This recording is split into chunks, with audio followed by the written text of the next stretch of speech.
प्रफुल्ल पटेल धर्मराव बाबा आत्राम काय बोलले हे मला माहित नाही, पण भाजपची भूमिका आहे की येणाऱ्या स्थानिक स्वराज्य संस्थांच्या निवडणुका महायुतीत लढायच्या। निवडणुका लागल्यावर आम्ही बसणार आहोत। मुंबईपासून ते नागपूरपर्यंत सर्व निवडणुका महायुतीत लढणार आहोत। स्थानिक स्तरावर काही चर्चा होत आहेत की आम्ही वेगळं लढू, पण महायुतीचा निर्णय हाच आहे की आम्ही एकत्र लढू, असं भाजप प्रदेशाध्यक्ष चंद्रशेखर बावनकुळे यांनी सांगितलं।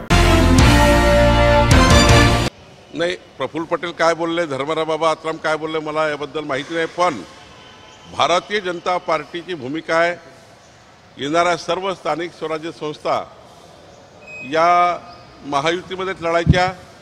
निवडणुका लागल्यानंतर आम्ही बसणार आहोत, जसं विधानसभेच्या वेळेस आम्ही बसलो, आणि या सर्व निवडणुका मुंबईपासून नागपूरपर्यंत या सर्व निवडणुका महायुतीमध्ये आम्ही लढणार आहोत।